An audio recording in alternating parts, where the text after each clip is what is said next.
Oh, oh, I'm sorry. Okay. Yes. Right. Yeah.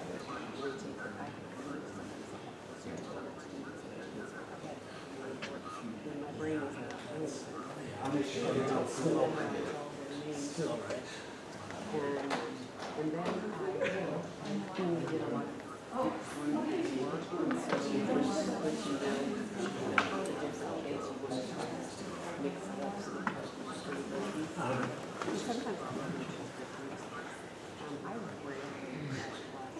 yes. That way, yeah. All right. Thank you. Oh. Very, I loved there were no, that's my daughter back there.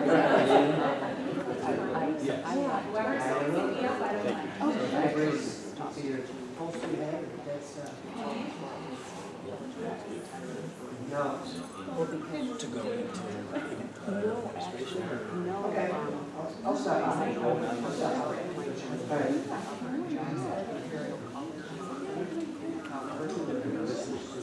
My brain just went, yeah, I'm ready to get out, and then I thought. College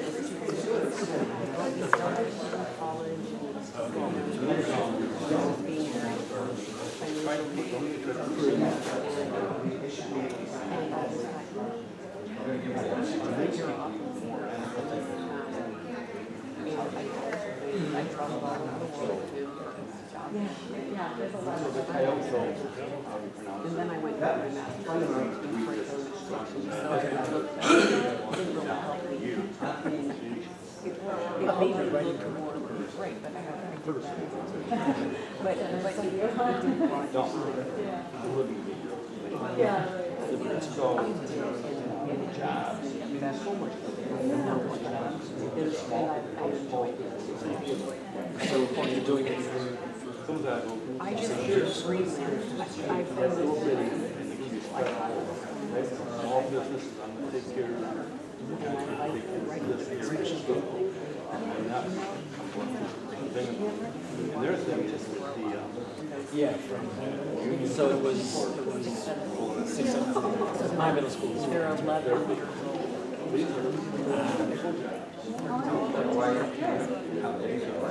starts there. Good job. Good. I thought I wanted to.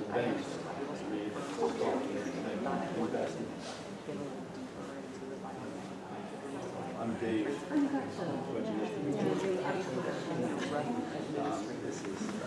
Next drop will be full on that one. Thank you. pretty much mostly No,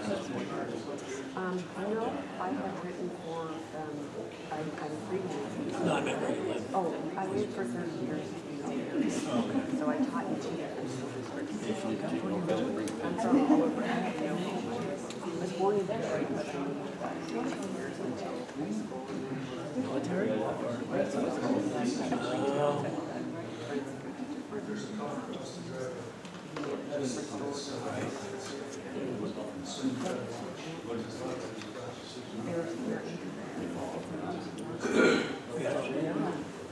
They had discount,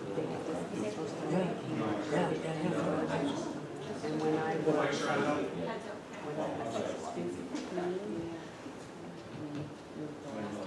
We're waiting on town attorney. Give him a couple seconds here. took one of the last stores that still operating. There it is. So my guy,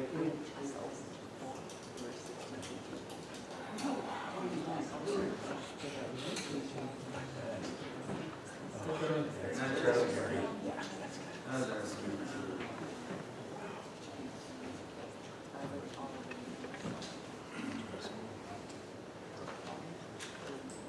Okay, I call the meeting to order June 13th. If we could all please rise for the pledge of allegiance. I pledge allegiance To the flag of the United States of America and to the republic for which it stands, one nation, under God, indivisible, with liberty and justice for all. Clerk, please call the roll. Councilman Cahill? Here. Councilwoman Holly? Present. Attorney Genesi? Present. Supervisor Nesbit? Here. Councilman Abbott? Here. Councilman Dean? Here. Go out of order just a bit. We're going to take a resolution first before we listen. Makes their climate change. This is very important, I think, to the town board and to our residents along the lake shore and the Runaway Bay. The flooding is again become very intense, and it's just like 2017 all over again. It's worse. It's worse. Yes. And the town board has decided to take a resolution to send in to the joint commissions. At this point in time, I have to turn it over to Patty a little bit because Patty has lake shore property. She can tell us a little bit more about it. Well, thanks, Ron, but you didn't tell me you were going to do that. That's Anyway, this is something that I have been very active on, especially in the past couple of weeks, when some of our state representatives, I know, are Senator Ken Honey, Joe Roebuck, and Rich Funke, have been circulating a petition to call on the IJC to repeal Plan 2014. The lake is at an all-time high. It's higher than it was in 2017. And the thing that really got me started on being very vocal about this was when we had some of our people in charge talking about something called a new normal. And we can't accept this as a new normal. We have to take care of it. We can't continue to throw money after this. The governor is talking about $300 million over 3 years. Personally, we had fortification done on our waterfront property up north 2 years ago to the tune of $25,000. Lots of big rocks. It was done properly. The lake level this year is so high that we lost about 20% of that. The state can't afford to continue pouring money at this without fixing the problem. And that is really what all of the municipalities along the lake are now calling for, is to either suspend, roll it back, to repeal Plan 2014. We can't wait for the studies to figure out what might be better. We have to do it now, and then study it later, but let's be sensible about this. We can't withstand another year of this, and that's everyone's fear, is that next year will be the same, if not worse, because certainly 2017 wasn't a one-time deal. So I'm really pleased. I'm proud that this board is taking a stand on it, and I'm very happy that we're taking this resolution tonight. If anybody's been down in Maris Marina, the water's almost off the lake road now. Bayside Restaurant, they put up tents in the parking lot to stay open. The business is getting killed. Same with the Castaways, their parking lot over there on that Runaway Bay side. It's almost washed out, and it's in the middle of the parking lot. It's hurting the businesses. I was yesterday with Joe Herbst. We delivered sandbags down to the villas at Hedges. They're getting wiped out. 203 Lake Road, I was in contact with them today. They were happy that we were taking this resolution as much as it's going to help, and we're going to send it off. But we cannot continue, like Patty said, this is not the new norm. Not only what Patty didn't mention was in that $300 million is a 15% match. Well, the town of Webster doesn't have a 15% match today with a tax cap, but there isn't any money now for us to make budget and hold tax line. We don't have a 15% match. So that's just absurd for the governor to even think that we could come up with that one. Well, and you know, it's not just personal property, it's not recreation. As you mentioned, it's these businesses, and many of them, bait shops, marinas, their season is 3 to 4 months max. They're small operations. They lost a whole season of business 2 years ago. They can't afford to do it again this year. They're going to have to close up. Any other comments from the board? Unfortunately, they don't pay attention to us, but we'll put this resolution on anyhow. Katie, I understand the problems. When I was in construction, working for an engineering firm, we would talk to the people that operate the lake levels, the projects we had, and it fell on deaf ears. They don't listen to us. this resolution, although I agree with it, I'm afraid it's gonna fall on deaf ears. Until we get somebody higher than the governor that's gonna willing to do something about this problem, I don't know what's gonna get done. But you're right, this problem happened because of the 214 plant. Prior to that, we didn't have problems with the lakeshore that we're having now. We had, and people will tell you, well, if the plan wasn't in effect, we would still have high water. Yes, we would still have high water. It was high in '93. Right. It was disruptive, but it was not destructive to the point where it is now. Okay, I will move a resolution to the Webster Town Board to repeal. We're asking to repeal the International Joint Commission's IJC plan of 2014, whereas Lake Ontario is a valuable regional, national, and international resource, whereas the federal government of the United States and Canada and the International Joint Commission have in partnership with the states and provinces a joint interest in the management of Lake Ontario, whereas the management of the lake level falls within this joint interest, whereas the flooding experienced by shoreline residents, by shoreline businesses, and within public waterfront spaces that threaten life and safety while causing severe property damage, significant environmental damage, substantial economic loss, and protracted mental health trauma. And whereas municipalities on Lake Ontario have expended significant staffing and financial resources in flood mitigation, flood protections, and emergency responses. And whereas the flooding experience threatens regional and municipal infrastructure, and where it is conceivable and reasonable to anticipate future flooding as was experienced in the spring of 2017 and is being experienced now in 2019. Whereas flooding along the lakeshore has adverse social and financial effects to the town of Webster, and whereas the town of Webster has experienced significant flooding events in 2017 and 2019. Whereas lake levels are regulated by the International Joint Commission, IJC, Plan 214. And whereas the town of Webster experienced relatively stable lake levels under IJC Plan 1958D. Now therefore be resolved that the town of Webster advocates that our federal partners work with IJC to repeal Plan 2014 and go back to IJC Plan 1958DD or develop a new plan that includes flood mitigation. Be it further resolved that the Webster Town Board authorizes the supervisor to engage with the government and non-government organizations and agencies involved with Lake Ontario flood mitigation. Second. Supervisor Nesbit? Aye. Councilwoman Cataldi? Aye. Councilman Cahill? Aye. Councilman Abbott? Aye. Supervisor May? Thank you for that. Forgot me. Excuse me, Councilman Dean? Aye. I'm so sorry. You're right here, I've got you marked down. Okay, that's the only town official business that we're going to take care of tonight. The rest of it is a workshop. And Melissa Johnson, right, correct? Her and I have been having conversations over the last 6 weeks, maybe, about her coming in and making a presentation on Energy Innovation Carbon Dividend Act.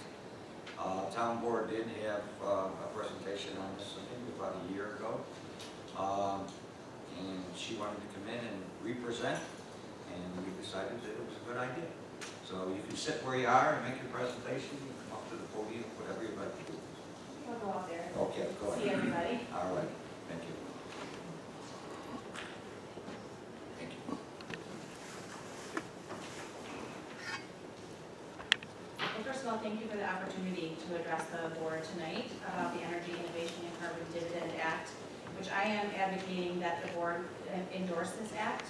This is a concern that I feel personally very strongly about, but I also feel it is one that impacts all of us here in Webster, across the country, and around the world, as a matter of fact. But first, I thought I would give you a little background on me. So I moved here to Webster from Greece when I got married in 2001. And my husband Glenn is sitting here, and my daughter Hannah. In fact, Glenn is going to be here if anyone's looking for something to do this evening and go play saxophone in the Webster Village Band, if anybody's looking for some entertainment tonight. So there are also several friends and neighbors here to express their support for this endeavor. As we all know, Webster is where life is worth living, and I found that out to be true when I first moved here. We have 3 children between us, all of whom went through the Webster schools, and they took advantage of many great opportunities. They particularly chose to participate in sports and music, and when they went to college, they were all exceedingly well prepared for the academic rigors of college. But more to the point of tonight's discussion, shortly after I moved here, Webster went through a period of rapid growth in both residential and commercial development.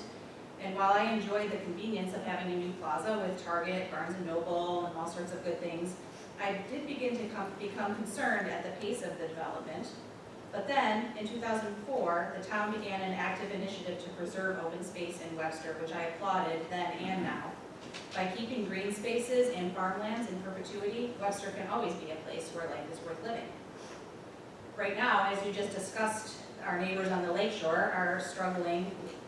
Their homes, their property, lifestyles, and quality of life are being threatened by the high lake levels. And while we can't say for sure that this is directly related to global warming, there are other factors. What we can say for sure is that the Great Lakes region has been and will continue to be affected by global warming. It's predicted that air temperature, water temperature, precipitation, lake levels, algal blooms, and more will be changing over time and will negatively affect our region's health and quality of life. The Energy Innovation and Carbon Dividend Act is a bill in Congress that has bipartisan support and that can go a long way to being a solution to the many problems associated with global warming. Let me say that I am by no means an expert on this bill, but I've done a lot of research on it, and the research that I have done has led me to the conclusion that it is highly important, and I would really like to see our town added to the list of local municipalities that have endorsed it, including the city of Rochester and the towns of Brockport and Pittsburgh. In addition, a total of 8 communities have endorsed the carbon fees as a solution to global warming, while they have not necessarily addressed that bill specifically. So this represents about 425,000 people, or about 60% of the population of New York's 25th congressional district. So in case you aren't familiar with it, I'll tell you a little bit about the bill. The bill would place a fee on producers of fossil fuels. This would start at $15 per metric ton of CO2 emissions and would then increase by $10 per year. Of course, if energy producers' costs go up, at least a portion of that will get passed on as increased prices to consumers. That's where the dividend comes in. Every adult with a Social Security number in the U.S. will receive a dividend each month, and children receive half of the amount of the dividend, and that comes directly from the revenues collected from the producers. Consumers can then spend those dividends any way they like. They can use it to offset higher prices on fuel, or if they choose, they can look for ways to reduce their fuel costs by maybe adding insulation to their homes or driving a more fuel-efficient car. If they do those things, they still get the same dividend as everyone else, but then they will have more money in their pockets to spend however they want, for example, at local restaurants and shops or other businesses, thus boosting the local economy. So in short, this solution is effective, it benefits people, it's good for the economy, and it's revenue neutral. I'm going to explain each of those points a little bit in turn. So first of all, economists and environmental scientists both agree that this is a solution that will work to significantly reduce carbon emissions and thereby slow global warming. In fact, it would reduce emissions by more than what the Paris Climate Accords accounted for. In addition, it will drive innovation as individuals and corporations look for ways to provide and consume energy in more sustainable and cost-effective ways. Second, it's good for people. 60 to 70% of people will actually receive more in dividends than they pay out in the higher prices that may result. And as I mentioned before, they can spend that money any way they choose. They don't have to spend it on anything related to how they're using energy. Third, it's good for the economy. Studies have predicted that 2.1 million new jobs will be created in the first 10 years after its implementation. And this is due in large part to the boost in the local economies from residents' dividend payments. And finally, it's revenue neutral. The bill is written such that the U.S. Treasury Department, which already manages monthly payments to citizens in the form of Social Security benefits, will be the ones to distribute the benefits, or distribute the dividends. Of course, this will increase their administrative costs to some degree to manage a new program, but the bill is written so that those costs are capped at no more than 2% of the revenue. So the vast majority of the revenue will still go out in dividends to people.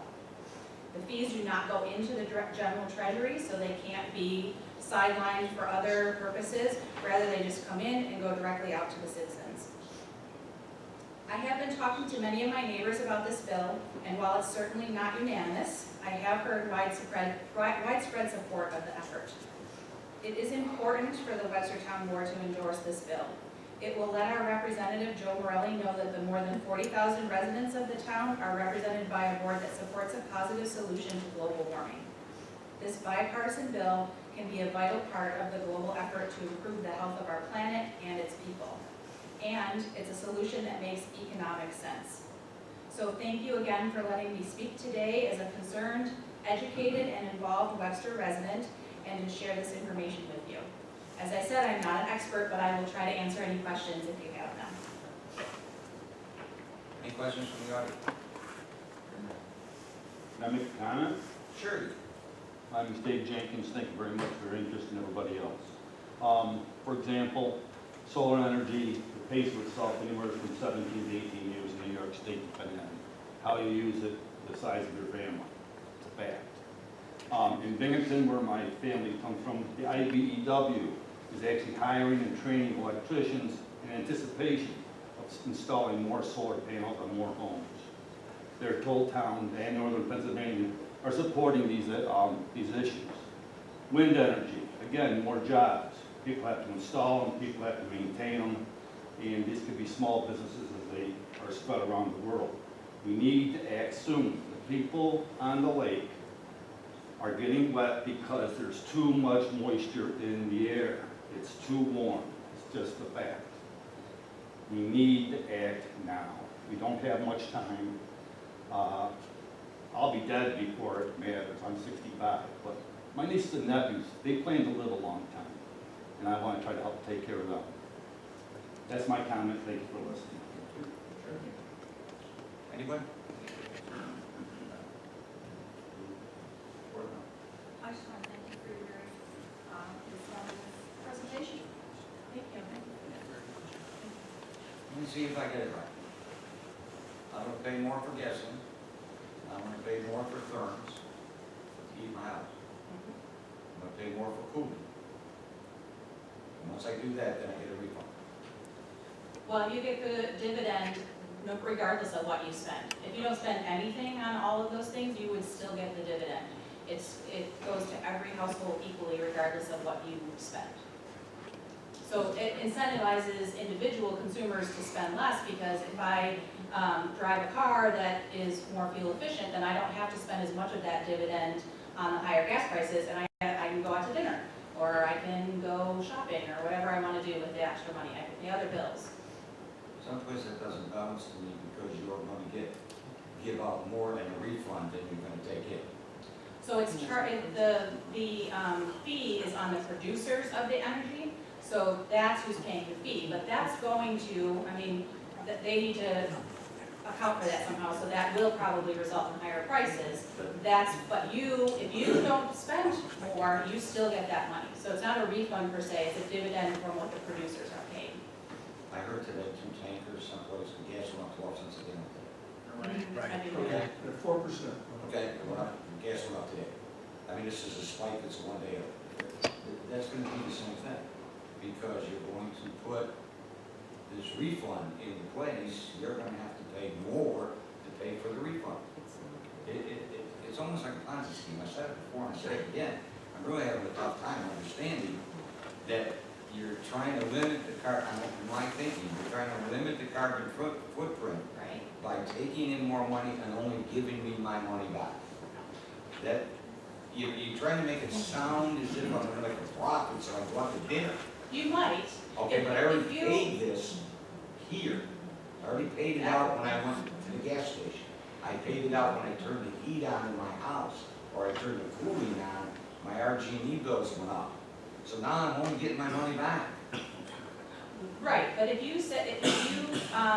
don't spend as much as I do, if I drive a Hummer and you drive a Prius, you're going to get the same dividend as I'm going to get, but I'm going to have to use all of mine and maybe more to pay for the higher gas for my Hummer. But you, in your Prius, yeah, you're going to pay a little bit extra, but you will have more that you can spend elsewhere. And if you are, a resident who doesn't have a car at all, you take public transportation, you still get that same dividend. You can spend it however you want. Somebody in the, go ahead. I think that any effort we make whatsoever to reduce the carbon imprint is a good move. It's whatever we can do to improve the effects of it on our environment are good. The problem that I'm having with this is that you're telling us that the same people that collect and distribute our Social Security are now going to be in charge of collecting the penalties from the carbon producers and distributing the refunds. The same people that do our Social Security, which they are telling us in a matter of 20 years or 15 years is going to be gone. It's not going to happen anymore. I don't trust those people any further than I can spin them. It's just not right. I mean, I don't think they do a good job. Every day you hear about how all the money that now our Social Security is an entitlement. Okay, it's not something that we've paid for. We paid all our lives for it. Had somebody 50 years ago said to me, "You don't have to pay any of this. Just take it and invest it in the bank," I certainly would have done that. I would have been one that would have done it, and I'd be way further ahead than I am now. How do you trust a government that can't be trusted with the income, with more income? How can you do that? I have heard that argument, and while it's the same, at least my understanding, it's the same agency that would be doing this transaction of collecting and distributing the fees and the dividends, it's not going into the general treasury, so it's not something that can be diverted and used elsewhere. How many times have you heard that before? Well, that is the way the bill is written. Deferred. The bill's written that way, so if they change the bill, I mean, I suppose that's always a risk, but the way the bill is written, that couldn't happen. Okay, young lady here. Yeah, I think it's just really important that we understand that we are not, our money is not the money that's going into this pot that's going to be shared. Right. It's coming from the producers and the like 15 or so large corporations that are taking this, using these fossil fuels and producing this carbon.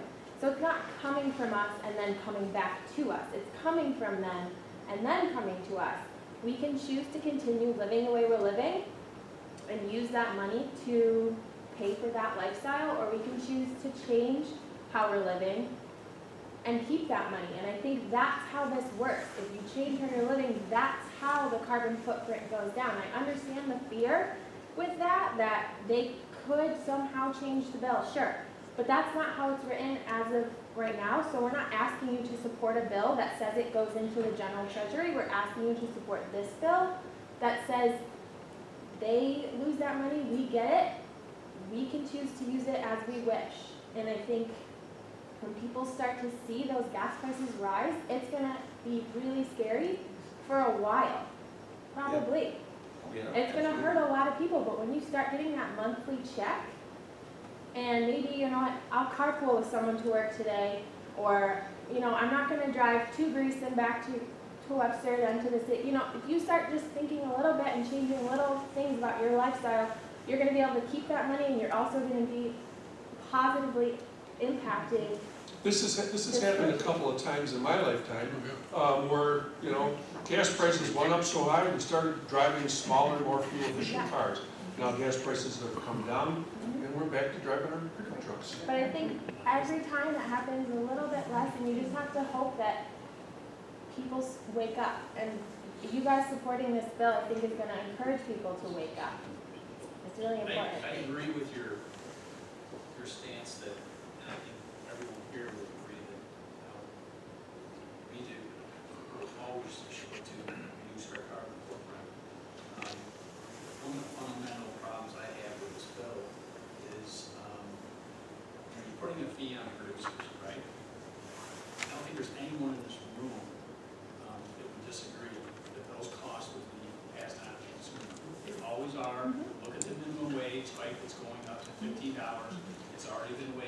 already been increased.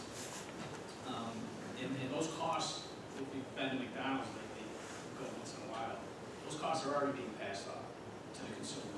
That's also being passed off by reducing the amount of people that are being employed because they're going with the automatic ordering. So that's my concern. And I've done a little bit of reading about global warming. I am not an expert, but there are thousands upon thousands of scientists across this world that are not on the same page as some of these other scientists. One of the things that I've read is that with respect to countries reducing their carbon footprint, the United States, from the literature I've read, is far ahead of a lot of other countries, especially China. China is one of the most worst abusers that I've read. I could be wrong, but that's some of the literature that I've read. But just getting back to the fundamentals of the bill itself, I just think that, you know, that they will pass those costs onto the consumers. And I think that a large majority of people in this country are a lot more cognizant of reducing the carbon footprint, with their footprints. We're doing much better with our daily activities also, recycling. I think it's expected that it's gonna come back to us. That's part of the bill, that's why we get that money back. But there's a reason that economists are involved in this and saying that it's gonna be positive. It's not just those scientists that are saying this would improve climate change, but it's also economists agreeing there. So I think it will be scary at first and it will impact a lot of people, and some people might have a really hard time with it.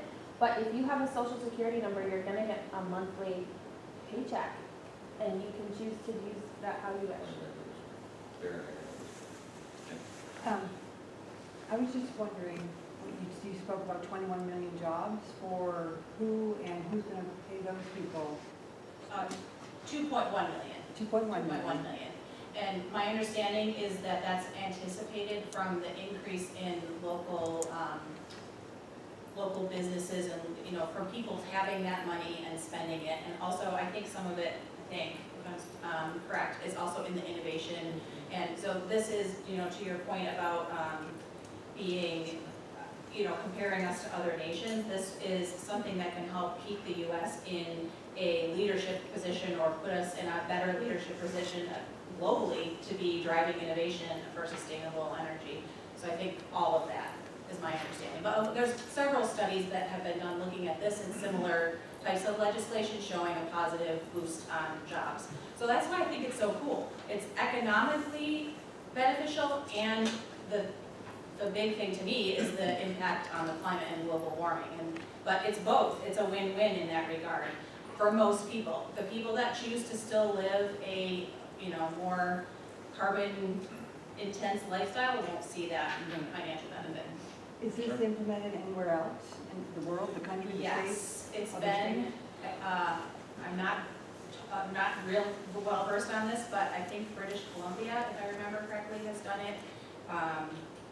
I could look into that and find out more. I didn't do a lot of research on what I know it has been implemented other places, but I can't speak real clearly to that. But I'm gonna make myself a note to look into that more.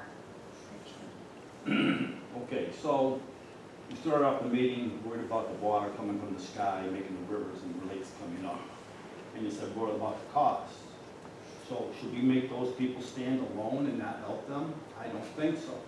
We need to get back to where the environment is not so unpredictable. The new normal is it's going to be more rain every year for at least the next 10 years unless we do something drastic. I went to plant trees in my yard this year. They recommend, you read the books and stuff, I'm supposed to start buying trees that now thrive in Virginia, to plant in New York State. This is the, we need, they take care of the heat better than what we have now. The trees we have now are not going to function in the warm world that's coming along. Number two, those thousands upon thousands of scientists, if you looked at the website, anybody could be one. My brother Jimmy's a scientist. He's on that thing saying global warming is great. I'm sorry, but you gotta look at that particular site drives me nuts. There are not thousands upon thousands of scientists saying that they know what they're doing, that they know anything about what they're doing on this site. It's a very frustrating thing, and I would like to talk to you maybe offline about that as opposed to bringing that up here. Sure. And then the jobs. This woman, there are so many jobs. They're gonna be high level, lower level, the electricians, the manufacturing. If we get involved, it's gonna be revenue neutral when it all comes around. And I would like to talk to you afterwards if you don't mind, sir. Very. Question. I'm a producer, let's say I'm a businessman, I'm a producer of a very large carbon. And I get penalized $15 a ton, metric ton, for the carbon I produce. And I then pass that cost on to the consumer by raising my prices. How does that affect me at all as the producer of it? If I'm charging more to cover the penalty I'm paying, it's not me that's being hurt.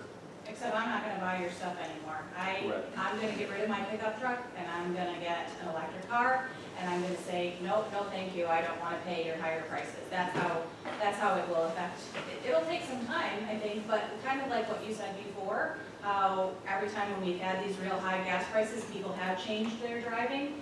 I think that's what this is designed to do, but in a more systematic way and in a more long-term and sustainable way.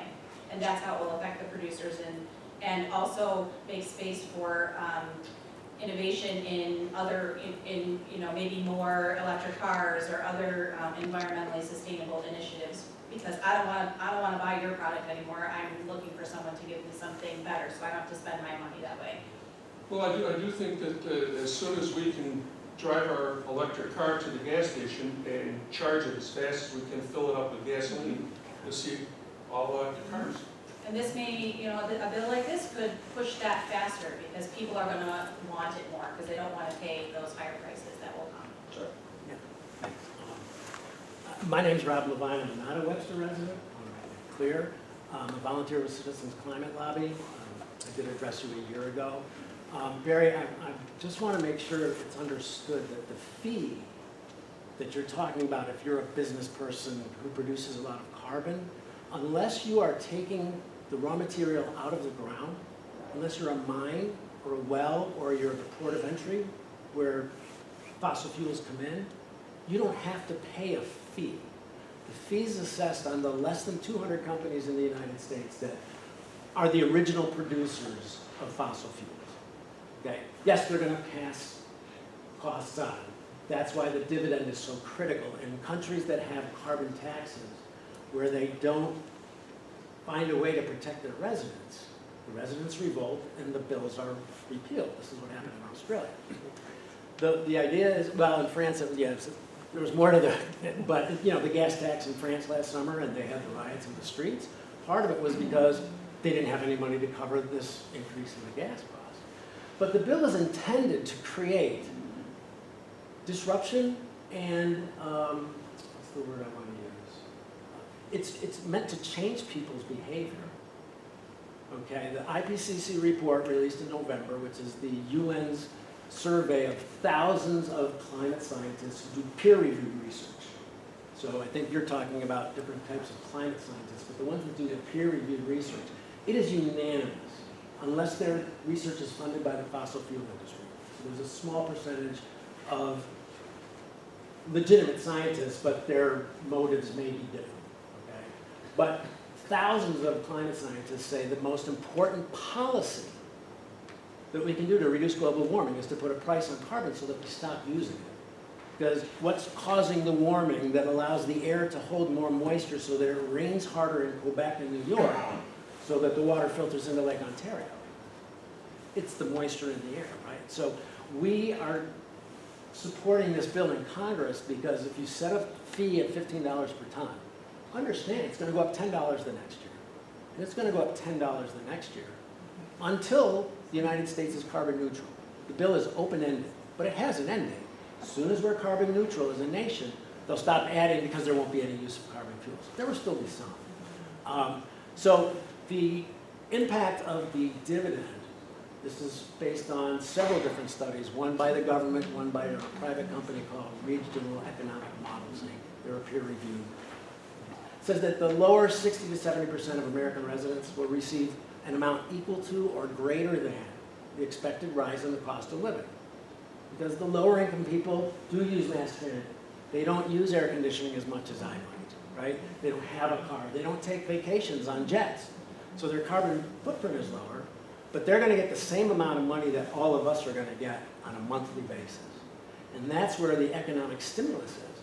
And that's why I can say now, I think over 1,000 economists in the United States have endorsed a letter that you can look at Wall Street Journal that was published in January, supporting the Energy Innovation Act by all the past chairmen of the Federal Reserve, right? 27 Nobel laureate economists from the United States, and hundreds and hundreds of other economists since then have signed on to say, this is an economic policy that's the best we have right now, and as this gentleman says, we have to do it now.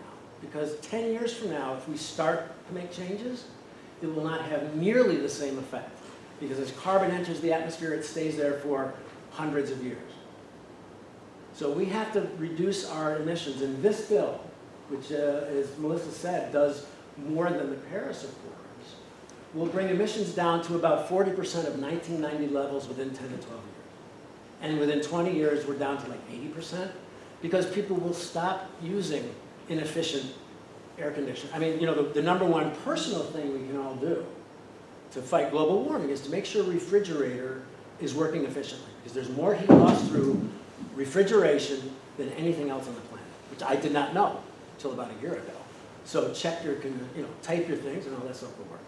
So that's why this bill is so critical to get going, because it will take 2 years to implement, and we'll only have 7 or 8 years for it to work before time is out. It's the urgency of the problem and a solution that's available. Thank you. Sure. Hi, yeah, my name's Gretchen. I'm a lifelong Webster resident, and I'm not exactly sure what will happen as a result of this meeting. You know, I feel like reading the room, you guys are a little not sure about this. But what I wanted to say is, I think what's important as a community that we go on record saying we have a lot of passion for this issue, you know, regardless of what you think of the Social Security Administration handling the money or which scientific reports you want to read. If we as Webster can go on record saying we are passionate about our environment, you know, that I think that's important. And I'm not sure what the harm would be in saying, as Webster, we support this bill. We don't have any fossil fuel producers in Webster as far as I know. And even if we go on record supporting this, it's ultimately going to go up to Congress, right, where they're going to pick it apart ad nauseum. So if you would be interested in supporting it, I think it's just a nice vote of confidence that as a community of people, we care about this issue. And if it bothers you to do that, I would just ask you to, maybe we can come together on other environmental related issues, because I think everybody who lives in Webster loves the outdoors. And so whether it's talking about pesticides or solar farms, or what else can we do as a community if this particular bill bothers you? But I just can't see the harm in supporting it, because we all know where this is, you know. Just let you know, on both sides, it's been out there that we're gonna have this meeting. Yeah. And I got emails the other way.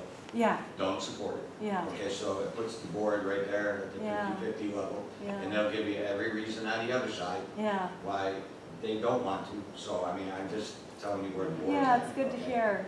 Uh, Yeah. To the jobs issue, you know, I understand that, but right now we have the lowest unemployment we ever had in the town of Webster. Right now, you can't find qualified people in many, many, many areas. Wastewater treatment plant, diesel mechanics, highway operators, and we're at the lowest for now. And I'm glad that they're going to employ 2.1 million, but I don't know where they're going to get them from. Because right now, nobody's going into these fields, and these are critical fields that we need to fill. And that was a tough one. Tuesday afternoon, I spent my whole afternoon in healthcare seminars for this year's contract with healthcare. Found something pretty good as far as where our percentage is going to be. But at the end of it, they said, oh, by the way, we're gonna add a 2% from Obama's healthcare. We're adding 2% surcharge this year to all policies and premiums. So I said, what for? Well, because we're gonna pass that out to other people. That sounds exactly what we're doing here. We're gonna pass it out to other people. So you're gonna take my money, and then you're gonna give it to somebody else. That's exactly what's happening here with the healthcare. 2% of a $20,000 policy this year is going someplace else that you, the taxpayer, are going to pay in your taxes in the town of Webster rate that you're not gonna see any benefit from. None. So I just, when the federal government gets involved, like Barry said, I just shake my head. I just shake my head. I've seen them blow it so many times, and so have you. You know? I don't know if my Social Security is gonna be there down the road. I really don't know. And I've been paying into it all my whole life. Or they're gonna be broke, or Medicare is gonna be. Do we know? They've been squandering our money for years, and now we're gonna give them more money. I just, these are questions I have. I mean, I had them before, Mr. Levine, you know I did, and I still have them today, because nobody's been able to say to me for sure, okay, that they're not gonna rate it. Yes, I can say that, unless they change the law. The law is written precisely that 100% of the revenue collected in any given month, 100% of the revenue will be returned to citizens after the 2% cap on administrative costs. Okay? It is totally different than the way Social Security laws are written. Social Security's laws are written so that there's a surplus every month. And that's where they can raid the money, because the surplus by law must be invested in government bonds. Now it's accessible on the market, so the government can buy it. This fund, at the end of every month, by law, has to be empty. So we can say that maybe the law will be changed down the road. We can say that about any law, so I have no argument for that. But if the law is followed as it's written in this bill that's on the Congress floor now, there is really technically no way to rate it. It's a 2% cap on administrative costs, which is going to be a big number. I mean, let's face it, we're talking about a lot of money. But 100% has to be empty before the next is collected. They're even going to give a prebate. So in whatever month we're going to, if this passes, and let's say it was going to start in September, in August, they're going to give everyone an expected amount of the dividend, because they expect the cost to go up next month. So people will already have money in hand. They have provisions to protect the agricultural industry, which is heavily reliant on fossil fuels and petrochemicals. So there are ways that they're going to measure that to protect farmers. And your example was, I'm a business that has a big carbon footprint. I'm not one of the producers, but I have a big carbon footprint. If your business finds a way to sequester that carbon, which is an evolving technology, there are offsets. And so you will get credit for that as well. So they're really encouraging innovation. The whole point here is I used to be the highway superintendent in town, and that's a big, they reuse a lot of fuel. Absolutely. All of the material we use come from petroleum. Yeah. All the plastic pipe, everything. That's why the globe is warming as it is. I know, but I mean, So we're going to encourage you, because the cost will be so expensive, that the next time you look at buying vehicles, and it's not that far away. You give me a thing like, when are we going to have electric trucks and stuff? It's not that far away, and the sooner we pass a electric bill like trucks are this, coming. yeah. But they have been trying to, the trucks we operate now, they're somewhere between $15,000 to $20,000 more expensive, Right. because of their emissions control. They tell us that when you take one of our trucks and drive it in New York City, the air coming out of the exhaust is cleaner than the air that's going into the intake. That's what they tell us. Right, which is, of course, not true. But We all it's just, it's, Right.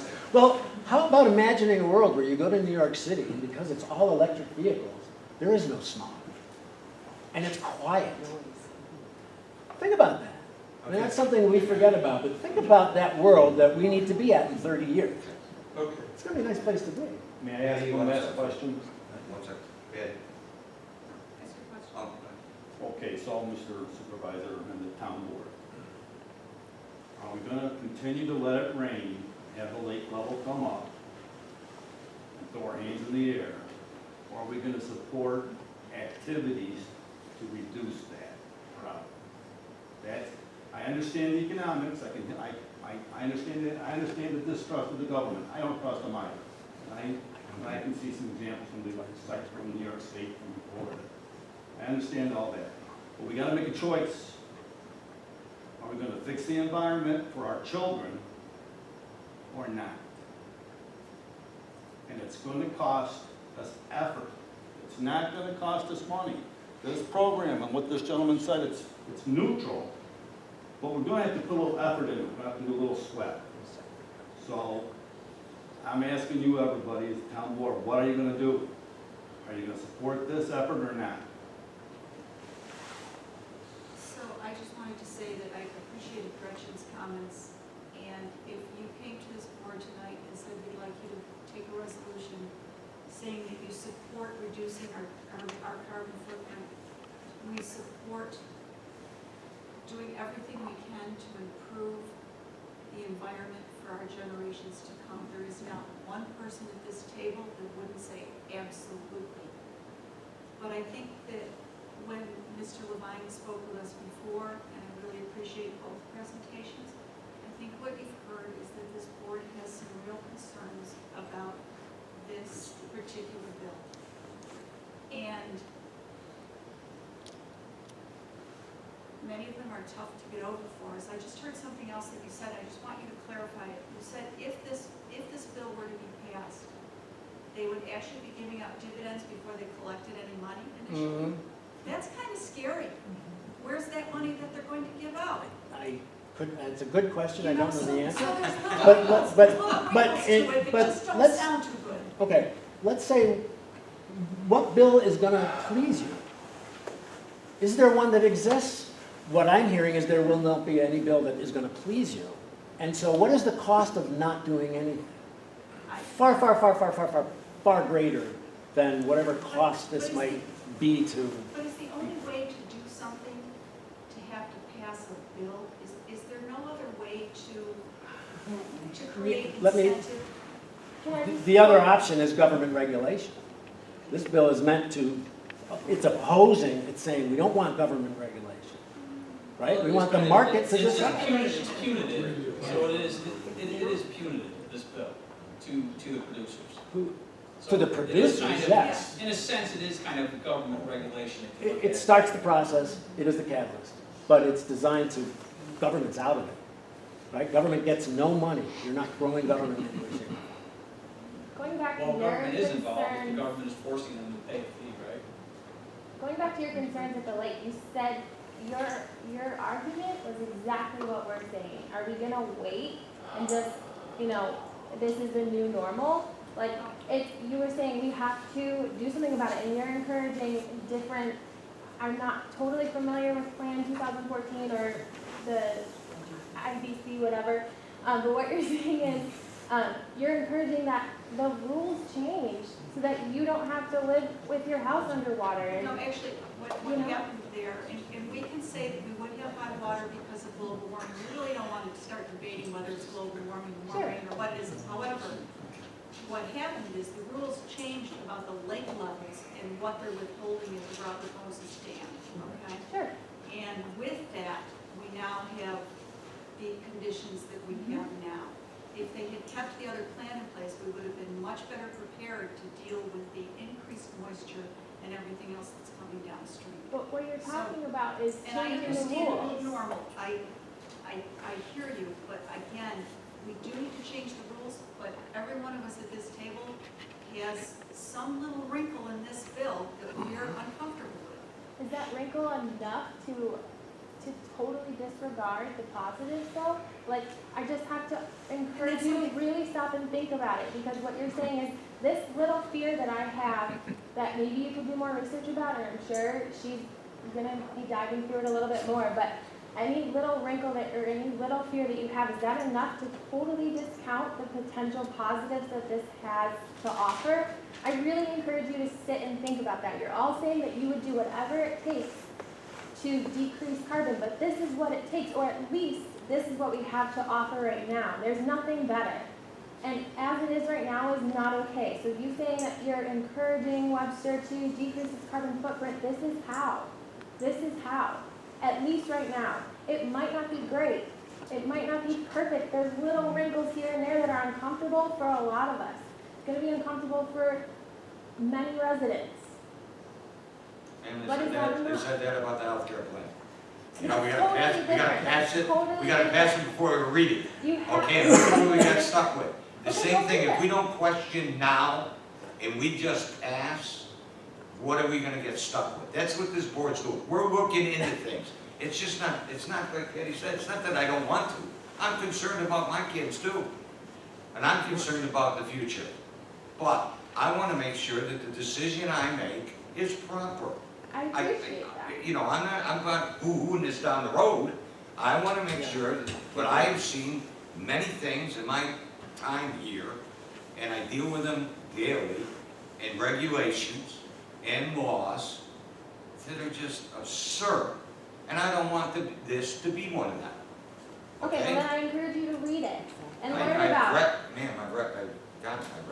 Okay. You know, Do you have Have you read the, research. have you read the complete law? No, Huh? not But could we have a pledge from all of you that you would look at the House Resolution 763? 763, I always get I it. started reading it today online.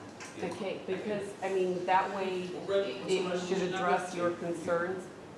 763. That's what I sent out today. It's on the end of what I sent out today. I mean, in that way, at least you'll be educated about it and. Yes. Yes. Absolutely. Thank you. You want us to forward it to you? No, he sent it out to us today. I sent it. It's easy to I find. sent it out by email. It was at the end of the email I sent out today, okay? Because I was reading, so it's there. I do have another, go ahead, but I do have, I'm half an hour behind. Okay, I'm just gonna ask the question. What's the way that we could continue dialogue about this? Because I think we've heard a lot of really great points and heard your concerns and the wrinkles that worry you. And I think there's answers that we could discuss more. Is there a way to continue the conversation? And what is that way? Give me a call, we'll bring it back in a month, okay? You want to do this again in a month? Okay. We can do that. Thank you. We'll have Terrific. time That's good to read hear. it, I and applaud then we'll bring it back in a month, okay? So give me a call, Melissa, we'll catch up. Okay. With calendars, okay? Okay. Because I don't have. Okay. I appreciate that. Thank you so much for your time and your the conversation. Okay, It was it's a really good conversation, great. it's a good conversation. No, thank There's you. no right and wrong. I mean, you know, I have concerns, I'm a money guy. You gotta understand, I'm a tax guy, I'm a We'll money bring guy. you, Okay? If you looked at your tax bill, you know I am a money guy. Okay? I care about the dollars and cents, and, you know, I don't want anybody paying more than they should. Thank you. Thank you. Thank you all. Thank you. Thank you. Okay, next we have a discussion with our former attorney. How are you, Ann?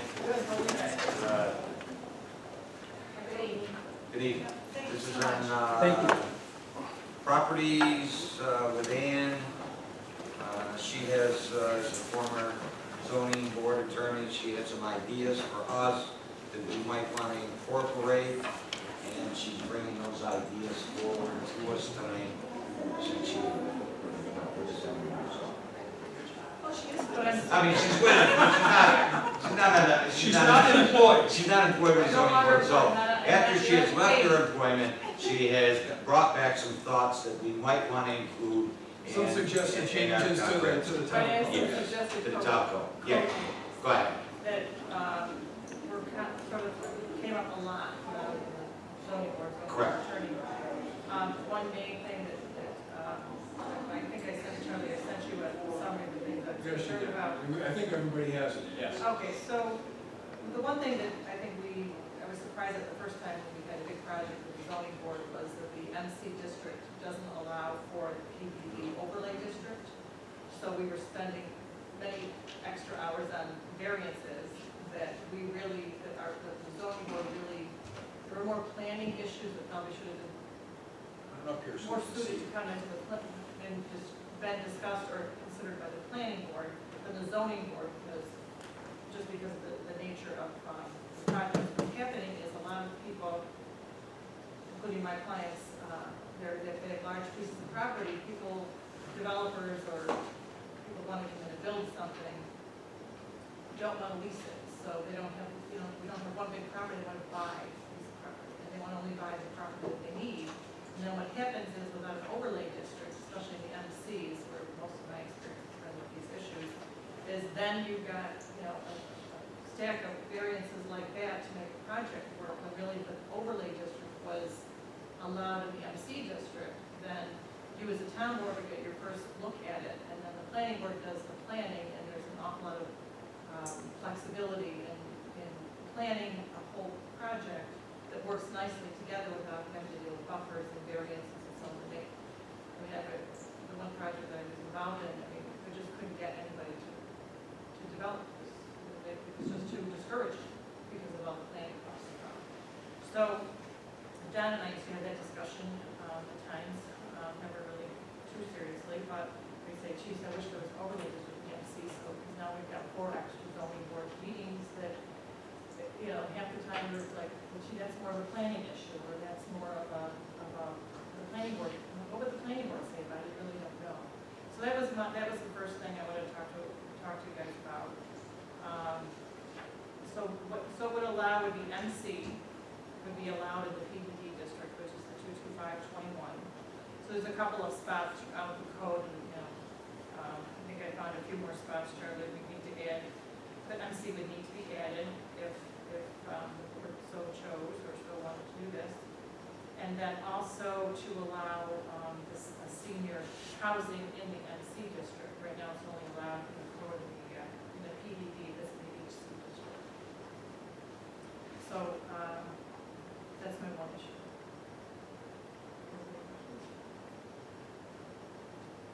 So the other issue is the definition of, Charlie, did you see what I found on the mini storage facility? Yeah, and it's funny, because I'm looking at this, which is the one the board uses, not even any of these things down at the page, is what I want to talk about.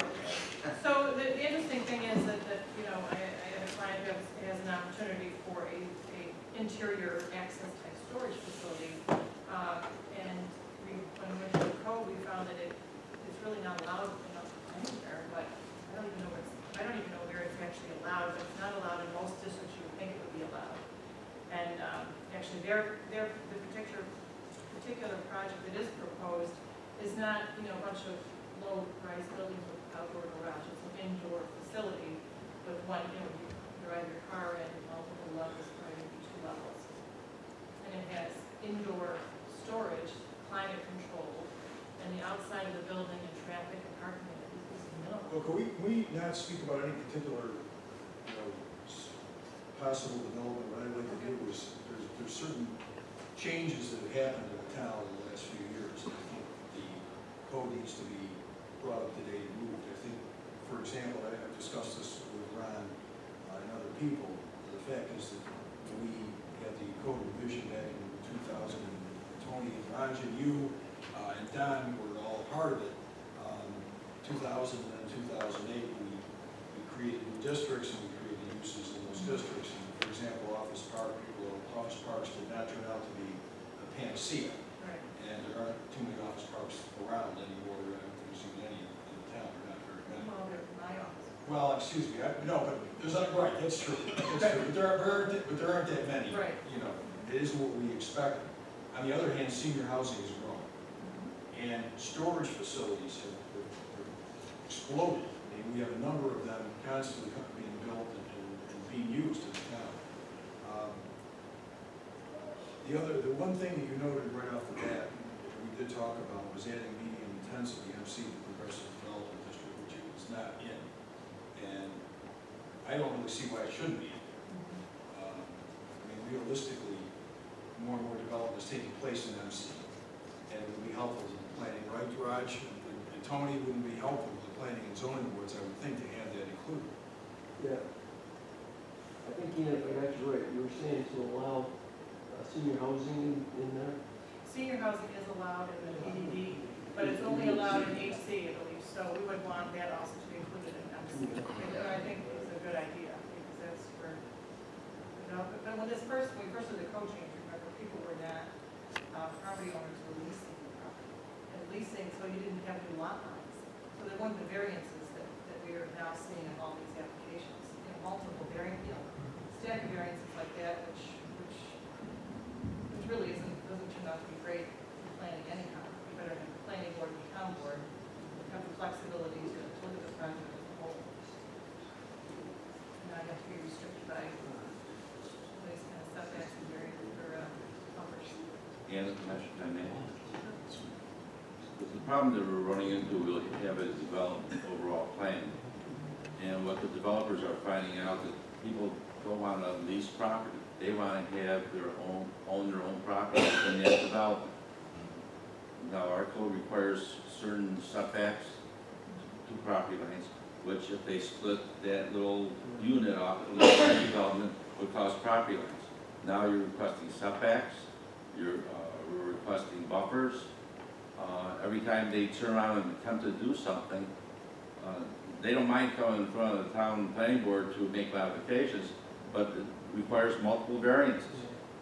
And the perception is they're doing something wrong. And we shouldn't have that perception. As far as the indoor storage, having 2 daughters in large cities and with the amount of apartments that we're getting in town, senior complexes or even regular apartments, they need control facilities for storage for seasonable clothes. I noticed that with both my daughters. Come summer times, their closets are small. They want to bring out all their summer gear and they want to be able to store all their winter gear. And that's the same problem we're finding out that's occurring in town also. So, sorry to not completely understand, but would these buffer requirements go away? Under a PDD, yes, it provides that flexibility under a development plan by the town board to establish that development plan. Is there going to be a problem for the area? Because we all know that buffers tend to be important for some of these It doesn't, developments. well, there again, those exterior buffers, which are important to exterior uses from that development, yes, they're important. But there again, it's part of that development plan which the town board reviews and the planning board reviews. But it provides all that flexibility within that development for development, private ownership of lots, things of that nature. So the buffers would still be in effect for the entire district in protecting it. That's and correct, for protecting the it PDU from- district, if you want to look But at it. in protecting it from different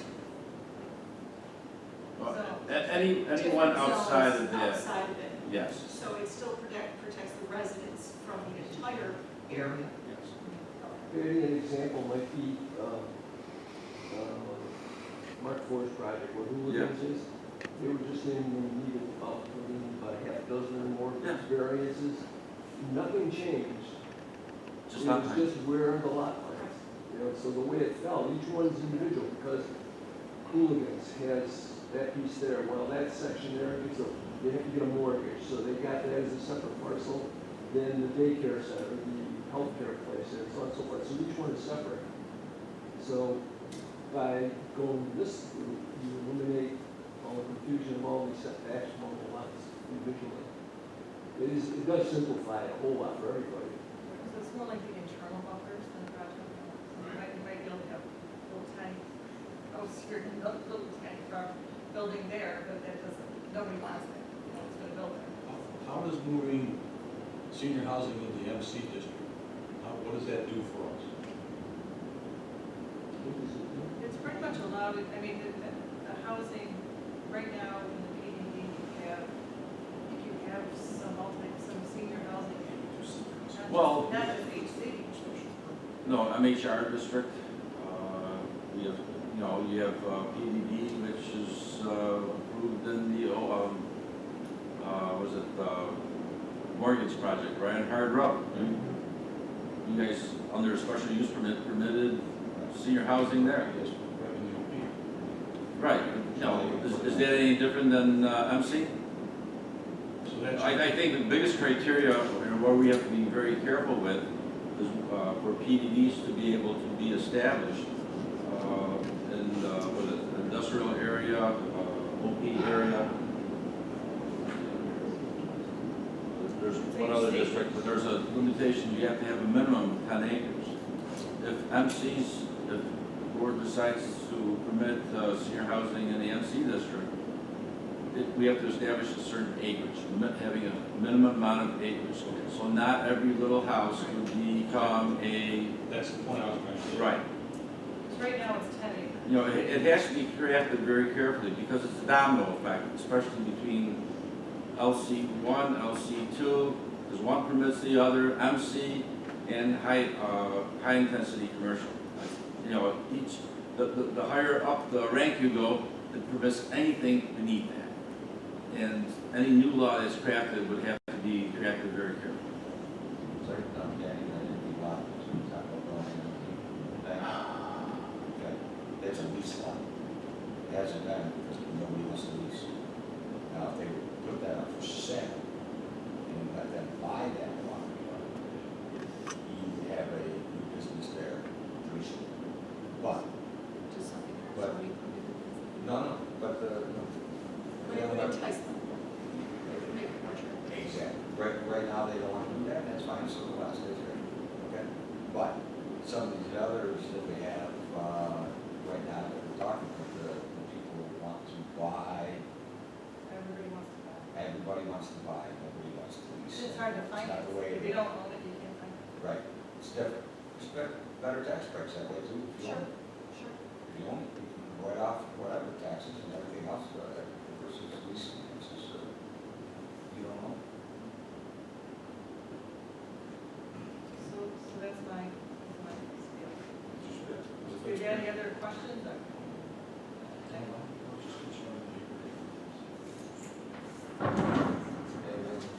The brain trust in front row. I would have to see the bill, because I'm always dealing with these issues on the front line. Well, it hasn't been drawn yet. I don't understand, but once it's drawn, then I You're can. gonna help. Here's Oh, here's the good news, Ryan, you're gonna help write it. I'm getting bothered by the dates. Hey, Raj, it's the time to sit down. Raj, can you email that to us tomorrow? Because, you know, dealing with such the likes of like Kanaf Shah coming with all these newly brain ideas, and I have to defend it, and I just want to make sure I it's understand. buttoned up.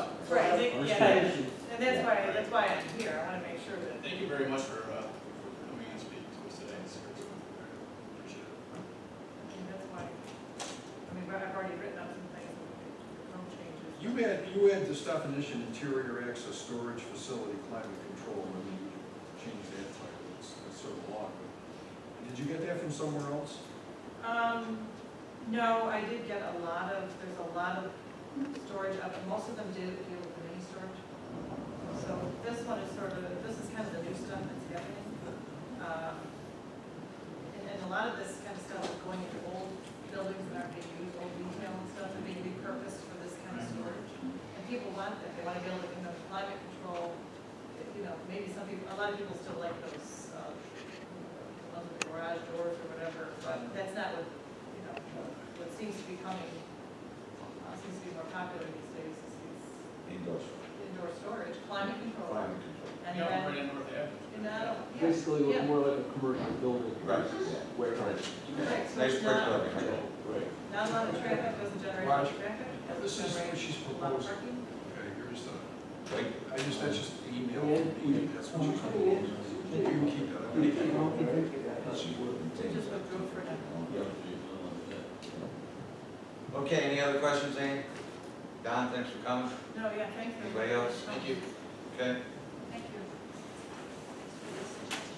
next, I'm going to resolution of the Webster Town Board calling an executive session. At the regular meeting of the Town Board, Town of Webster, on the 13th day of June.